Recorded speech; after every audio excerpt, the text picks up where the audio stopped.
At sa mga magbibisita iglesia ngayong Semana Santa, isa sa mga maaring dayuhin ang Padre Pio Mountain of Healing sa Bulacan. Ipinatayo raw ito ng mag-asawang nakatanggap ng biyaya sa tulong ni Padre Pio.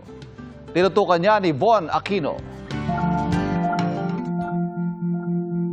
Sa San Jose del Monte, Bulacan, maaring magnilay at magsimana Santa sa Padre Pio Mountain of Healing. Kailangan maakyat ang 115 steps ng hagdan nito para maakyat ang rebulto at kapilya sa taas. Naging tradisyon na raw ng mga pilgrims dito sa Padre Pio Mountain Healing na bumili ng 2 rosaryo. Yung isa ilalagay nila doon sa paanan ng rebulto ni Padre Pio at yung isa naman ay iuwi nila sa bahay. Habang paakyat, saglit kaming humihinto para manalangin sa Stations of the Cross. Kahit may mga edad na, hindi nila alintana ang init para sa kanilang pamamanata.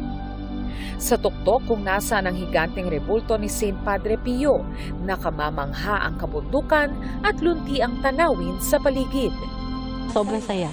Sobrang saya talaga kasi parang nahil kami. Yung fulfillment na mararamdaman mo. Yes. God is good all the time.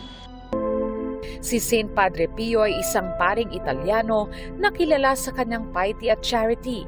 Nagkaroon siya ng stigmata o mga sugat sa mga kamay at paa na katulad ng mga sugat ni Jesucristo nang siya'y ipako sa krus. Mismong ang mag-asawang nagpatayo ng Mountain of Healing nakatanggap daw ng biyaya mula sa Diyos nang humiling sila ng intercession ni Saint Padre Pio. After nilang humiling na masundan yung panganay nila, naging deboto po sila ni Padre Pio. Naisipan nilang ipatayo ang imahe ni Padre Pio. Iba't ibang hiling ng mga nagpupunta rito. Nanay namin may sakit na hindi siya makakalakad. Nahiling namin sa kanya sana pagalingin niya. Na-mild-stroke na rin po ako. Half na body ko paralyzed. Kaya pinupuntahan ko talaga itong ganitong mga lugar. Libo-libong rosaryo ang nakasabit sa paanan ng rebulto ni Saint Padre Pio. Sa kapilya sa tuktok, nakalagak ang 3rd-class relic ni Saint Padre Pio. Ipinahid daw ito sa Incorrupt Heart relic ni Saint Padre Pio.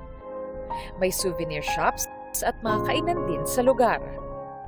Sa mahal na araw, bukas ang Padre Pio Mountain of Healing, 6 a.m. hanggang 5 p.m.